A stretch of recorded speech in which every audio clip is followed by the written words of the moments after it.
In medieval towns, drinking straight water could mean disease or death. Wine, even when weak or sour, was often the safer choice, turning intoxication into a daily survival strategy. Monastic vineyards were worked in near silence, with monks believing that improper behaviour could anger God and ruin the harvest. A failed crop was seen as divine punishment. During warmer centuries, vineyards crept into cold northern lands. When the climate shifted, these regions collapsed economically almost overnight. Most people drank wine that was cloudy, sour, and sometimes mouldy. The wealthy drank refined wine. The poor drank whatever hadn't yet turned to vinegar. Barrels leaked, corks failed, bacteria thrived. Medieval wine often spoiled within weeks, forcing people to drink it quickly or disguise it with spices and sugar. Strong flavours weren't just indulgence, they were camouflage. Cinnamon and cloves masked rot, bitterness and decay. Servants, soldiers and labourers received daily wine allowances. Refusing wine could be seen as suspicious, unhealthy, or even heretical. Physicians believed wine could rebalance the body's humours. The wrong wine at the wrong time was thought to cause madness, weakness, or death. Vineyards were fiercely protected. Thieves risked mutilation, public beatings, or execution for stealing fruit before the harvest bell rang. Kings hoarded wine in underground chambers guarded like treasure. Some barrels were reserved for coronations or funerals decades in the future. When vines failed, wine prices soared. Riots broke out. Wine shortages could cripple entire regions. Who drank good wine and who drank rot was a visible mark of status. Wine reinforced hierarchy, obedience and survival in a brutal world. Before pottage and porridge, peasants often made portable cakes from mashed beans and barley flour. Vendors fried or baked these thick patties over coals, serving them with a drizzle of vinegar or garlic oil. Packed with protein and easy to carry, these travel cakes were an early version of the veggie patty. They could last for days without spoiling, perfect for workers, travellers, and soldiers on the move. Fried foods were medieval favourites. Onion and leek fritters were quick, cheap, and delicious. Made from ground barley or rye flour and fried crisp in animal fat. They were a noisy, fragrant street snack, eaten hot with a pinch of salt or vinegar, making them one of the earliest forms of fried fast food. While nobles dined on fine cuts, peasants took what was left: heart, liver, or lung. Vendors grilled these offal skewers over open flames, the smoky scent drawing hungry workers from every corner. This cheap, high-protein food became a street staple in cities like London and Bruges, proving that nothing went to waste. These small, sweet treats were made from crushed nuts, oats and honey, pressed into chewy cakes. Vendors sold them at markets and festivals to travellers and children. They were considered a luxury among peasants, an early energy bar that blended sweetness and sustenance in a bite-sized snack. Eels were everywhere, from rivers to royal kitchens. Street vendors baked eel-filled pastries seasoned with herbs and onions, selling them hot to passers-by. They were rich, oily, and surprisingly affordable. Eel pies were so popular that some English towns became famous for them, especially along the Thames. For those who couldn't afford meat, this vegetable stew was served in hollowed loaves of bread. The bread soaked up the hot broth, turning into an edible bowl. It was warm, filling, and could be eaten entirely. A clever no-waste meal for workers and travellers alike. A winter classic, roasted chestnuts were sold straight from the pan. Their warm, nutty scent filled city squares and market alleys. Cheap, comforting and portable, they were one of the few snacks enjoyed by rich and poor alike. A timeless street food that still exists today. Salted fish was a medieval staple, and small hand pies filled with minced herring or cod were a popular tavern and street snack. Mixed with mustard, onions or herbs, these portable pies were perfect for dock workers and travellers on the road. A thrifty creation, leftover stew cooled and solidified, then cut into blocks and skewered. Vendors reheated them over coals, turning yesterday's meal into a chewy, savoury street snack. It was an odd but practical way to stretch food supplies and minimise waste. A favourite among tavern-goers, these were made by soaking old bread in ale, mixing it with fruit, spices and eggs, then frying it into golden balls. Sweet, boozy and hearty, they were often sold late at night to people leaving taverns. The medieval version of a street-side night snack. 10 medieval ingredients that terrified people more than they tempted them. Lemons were rare, expensive and suspicious. Their acidity was thought to sour the blood and rot the stomach. Doctors warned they disrupted digestion and unbalanced the humours. While sometimes used in medicine, most avoided them in daily meals. Late to Europe, tomatoes were seen as dangerous. Their resemblance to deadly nightshade and their reaction with pewter plates caused real poisonings. Nicknamed devil's apples, they were blamed for illness, lust, and even death. Known as mad apples, eggplants were believed to cause insanity, leprosy, or demonic possession. Their bitter taste and dark colour made them suspicious, and some thought they stirred lust or mental instability. Garlic protected against evil, but it was also feared. Its strong scent and fiery nature were said to excite passions, overheat the blood, and disrupt spiritual purity. Monks often avoided it completely. Mushrooms were a deadly gamble. Edible and poisonous varieties looked alike, and without modern science, many feared them. Folk tales claimed they were food for witches or traps set by fairies. Fava beans killed some people without warning, a result of G6PD deficiency, unknown at the time. The cause was mysterious, so many blamed curses, sin, or divine wrath. Some monasteries banned them entirely. While cooked onions were common, raw ones were feared. Believed to inflame the spleen, rot the gut, and cloud the mind, they were often seen as disruptive to both health and behaviour. Leeks were avoided in religious life due to their link with passion and lust. Their strong scent and flavour were thought to inflame the blood, stir desire, and shame the soul. Used in cooking and medicine, caraway seeds were feared in excess, said to cause strange dreams, madness, or sleep disturbances. They were also tied to spells, control, and enchantment. Parsnips were humble, but suspicious. Thought to be cold and moist, they were blamed for weakening the body, causing wind and disturbing the humours. Nobles often avoided them for being too rustic and rot-inducing. These once cursed ingredients are reminders of how strange and dangerous the kitchen used to be. Food didn't just fill stomachs, it saved lives. Imagine vats of fish guts baking in the sun for weeks. That was garum, a salty, fermented fish sauce passed down from Roman times and still used in parts of medieval Europe. It reeked like death but added flavour and essential nutrients. Peasants, monks, even nobles poured it over meat, bread and vegetables. It stank, but it stayed edible. Water could kill you. So people turned to ale, weak, warm, cloudy and constantly bubbling. This was small beer, made from fermented barley. It wasn't refreshing, but it was safer than water. It fueled armies, fed children, and carried just enough alcohol to keep illness at bay. Cheese was never just cheese. Some varieties, especially in rural areas, were deliberately left to rot until they wriggled with life.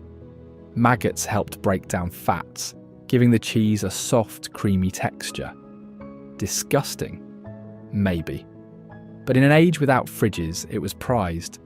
Boiled eggs soaked in beer, and herbs lasted weeks, even months. The pickling brine fermented into a vinegar-like sludge, which preserved the eggs and added a sharp bite. Soldiers carried them, tavern-goers loved them, and the funk was just part of the package. Fresh milk spoiled fast, so they used it sour. Mixed with oats, barley or rye, it became porridge. Add onions, herbs, maybe a scrap of bacon, and you had a meal. Children were raised on it. The sick survived on it. It was stomach-churning, but nourishing. Herring was shipped by the barrel across Europe. Salted, dried, and left to ferment, it arrived sticky, grey, and pungent. But it lasted through winter, Lent, and famine. The smell might have cleared a room, but it fed millions. Poor harvest? Eat what you can.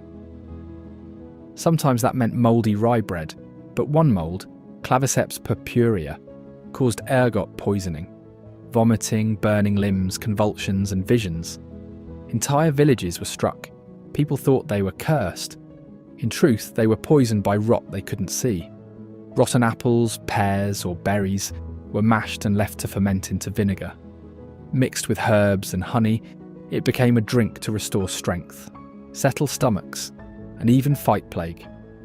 Sour, sharp, and mouth-puckering, it was both medicine and refreshment.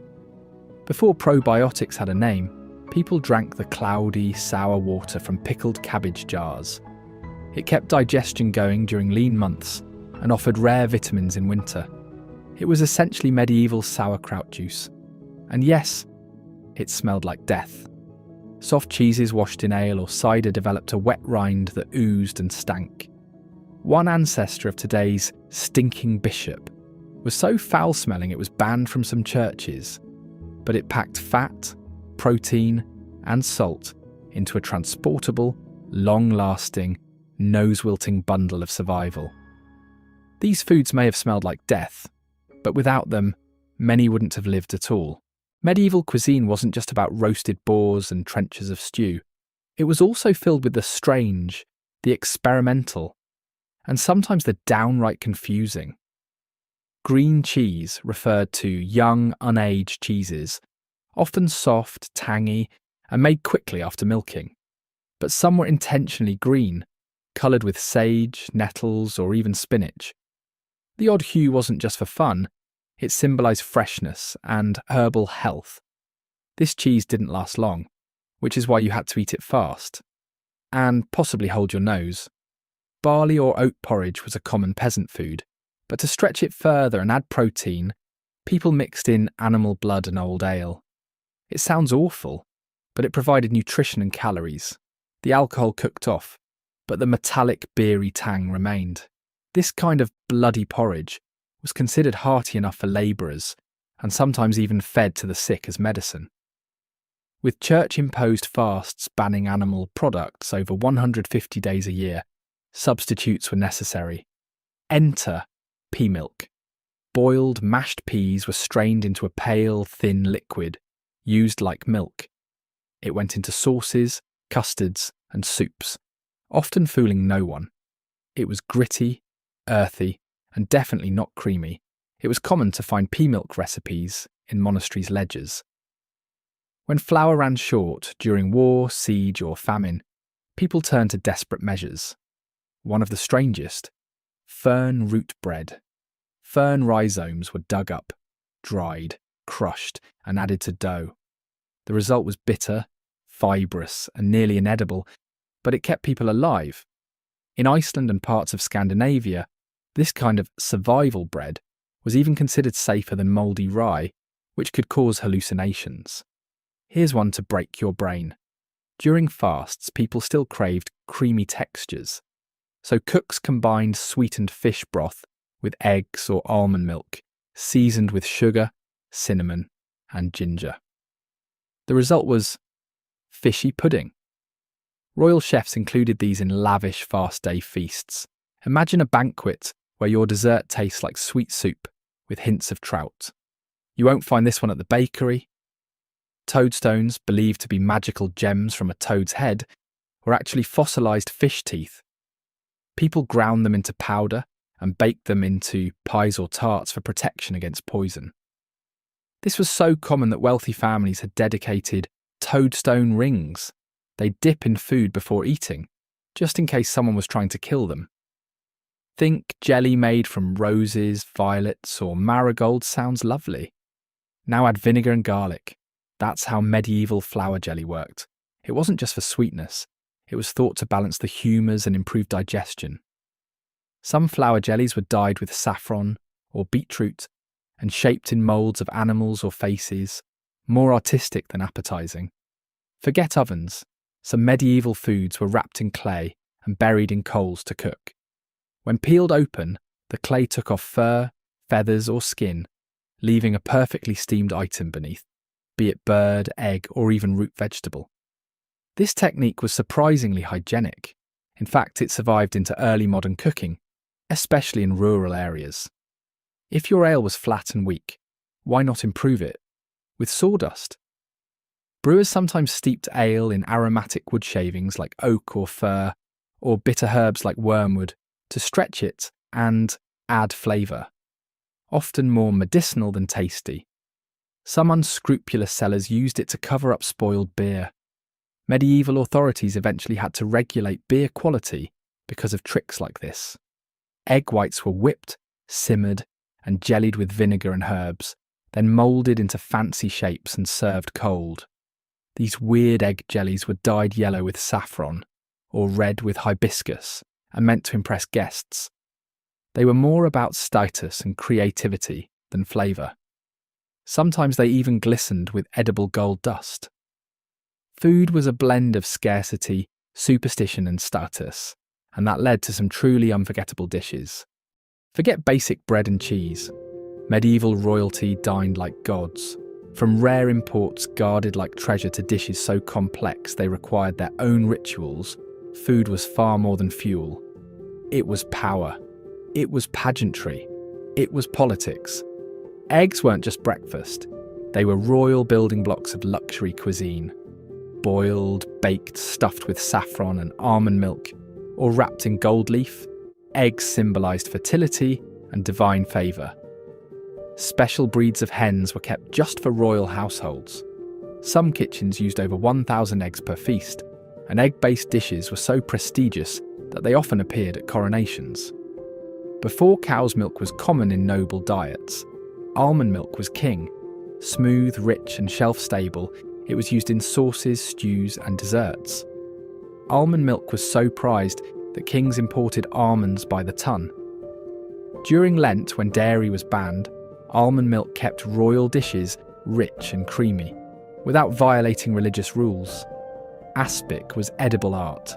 Meat stock was boiled until it jellied, flavoured with herbs and poured into ornate moulds. Some jellies encased flowers, birds, or whole-cooked fish. Royal chefs crafted illusion foods, gelatinous sculptures that looked like jewelled relics or even landscapes, meant to dazzle guests and intimidate rivals at the table. From cranes to herons, medieval kings hunted or imported exotic birds for their tables. But peacocks were the crown jewel, roasted then dressed in their own plumage and beak. These were served not for taste, but as trophies, a show of dominion over nature and wealth. Swans, meanwhile, were often royal property, marked with ownership notches on their beaks. Eels were fatty, abundant and easy to preserve. Kings consumed them fried, jellied or baked in elaborate pies shaped like dragons or shields. Eels were so valuable, they were used to pay rent and taxes. One English monastery owed the crown over 500,000 eels a year, and you can bet many ended up on royal plates. Pine nuts were small but mighty, used in everything from sauces to sweets. Their subtle, creamy flavour was perfect for rich medieval dishes. Because they had to be laboriously harvested by hand from tough pine cones and transported long distances, pine nuts were more expensive than some spices and treated like edible pearls. These Middle Eastern imports were often mashed into spreads, candies, or added to meat dishes for a sweet savoury mix. Figs were seen as a symbol of wisdom and prosperity. Royal apothecaries praised them as health foods and aphrodisiacs. Kings gifted fig and date treats to favoured allies and visiting envoys as edible diplomacy. Kings loved floral flavours. Rosewater and orange blossom syrups were drizzled over pastries, meats and even rice. They were fragrant, exotic and extremely costly. These ingredients were so luxurious that entire court gardens were devoted to cultivating roses and bitter oranges, solely for royal kitchens and apothecaries. Hippocras was a luxurious spiced wine, enjoyed warm or cold, often served at the end of royal meals.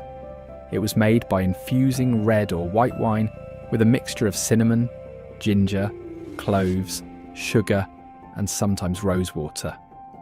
Named after the ancient physician Hippocrates, this drink was thought to aid digestion and extend life.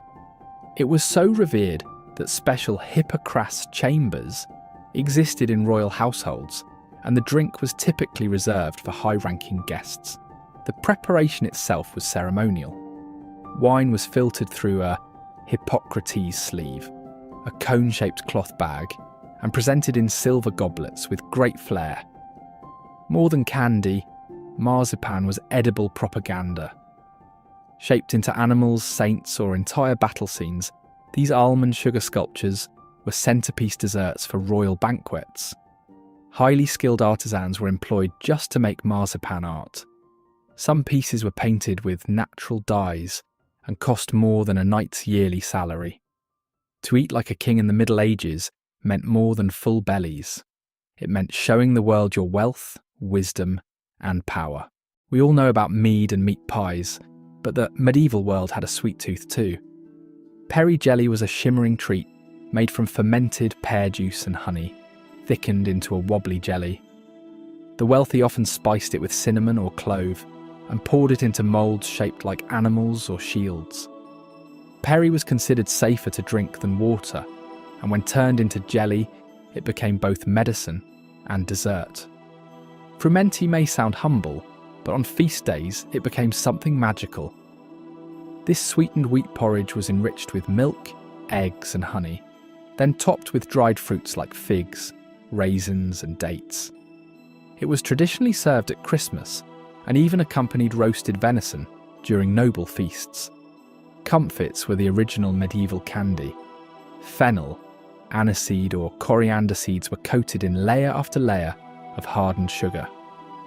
They were believed to aid digestion, so much so that nobles carried boxes of comfits to banquets and handed them out like party favours.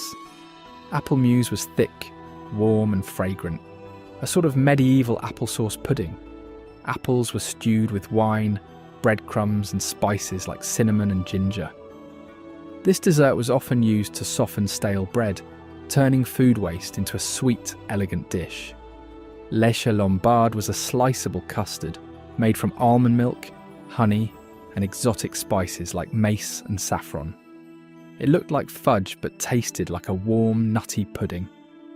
This was a favourite among the nobility, with versions recorded in the 14th century English and Italian cookbooks. Pain perdu, essentially medieval French toast, soaked in egg and milk, fried in butter, then topped with honey or sugar. In a time when wasting bread was unthinkable, pain perdu was a clever and delicious solution. Tarte de Brie was made from soft, ripened cheese, like brie, mixed with eggs, sugar, and spices inside a pastry shell. It was creamy, savoury, and just sweet enough to be served as dessert.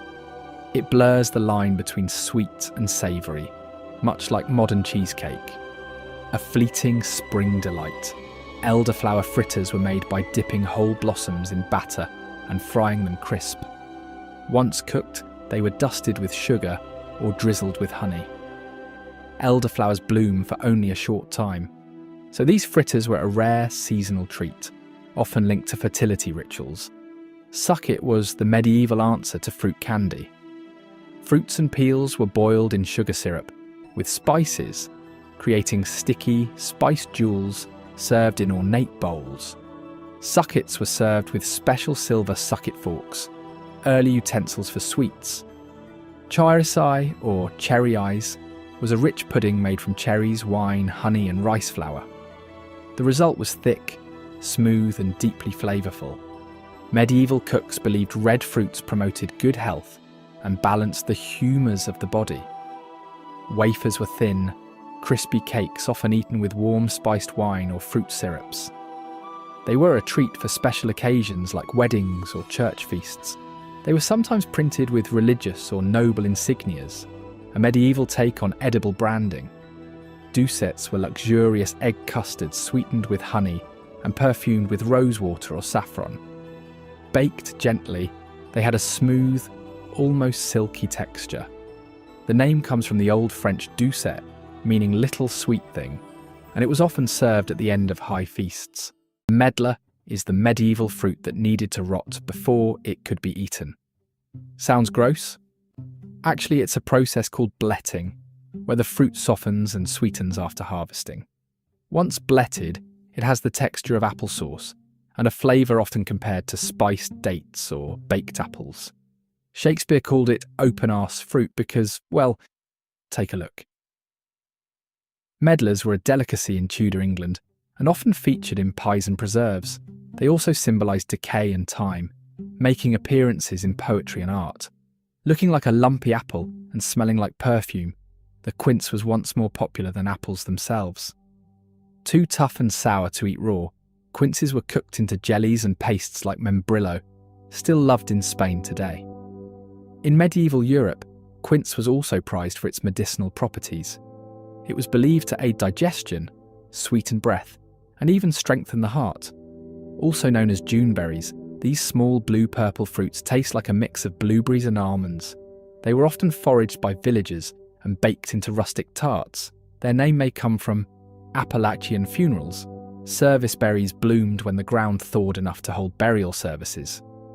Sloe berries are as medieval as chainmail. These tart fruits from the blackthorn tree were turned into syrups, vinegars, and the ancestor of modern sloe gin. People never ate them raw. They're far too astringent. Instead, they were steeped in alcohol or sweetened with honey to bring out their deep, plummy flavour. The cornelian cherry may look like a cranberry, but its taste is tangy and citrusy, like sour cherry and lime. Popular in Byzantine and Eastern European cuisines, this fruit was often made into jams, fermented drinks, and even pickled.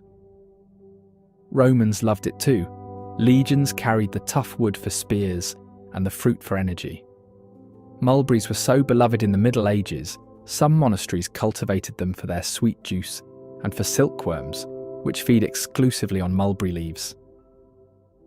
The black mulberry, in particular, was eaten fresh, dried, or turned into wine, and they stain everything, a symbol of fleeting beauty and often linked to ancient myths like Pyramus and Thisbe.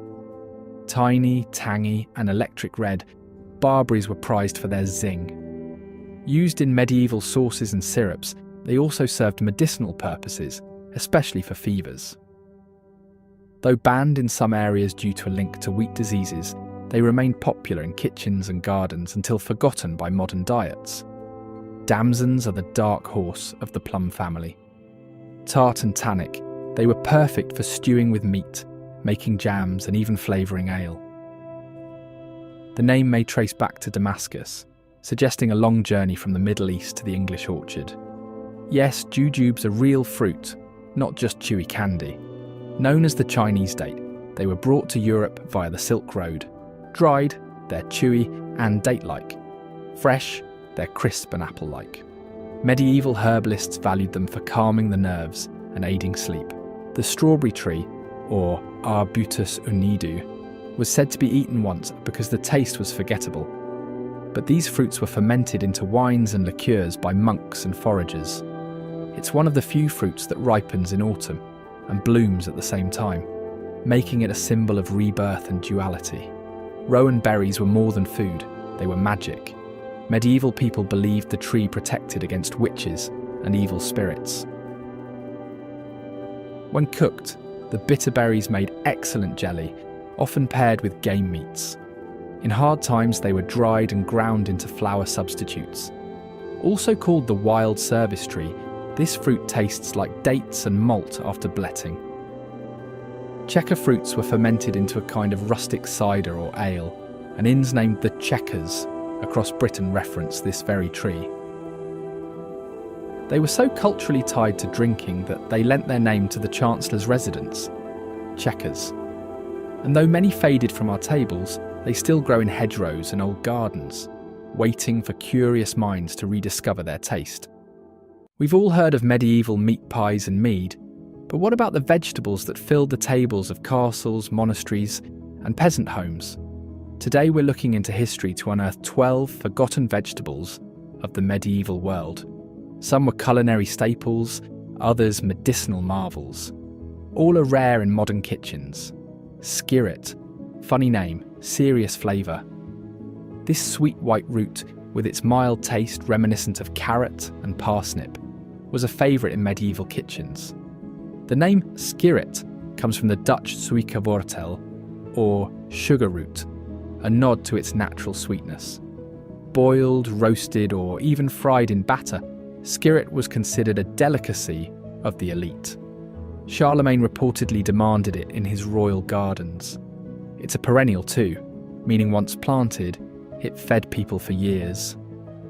With a name fit for royalty and a nickname of poor man's asparagus, Good King Henry was a reliable wild green. This plant was often foraged near homes and farms, leading it to be one of the earliest homegrown vegetables of Europe.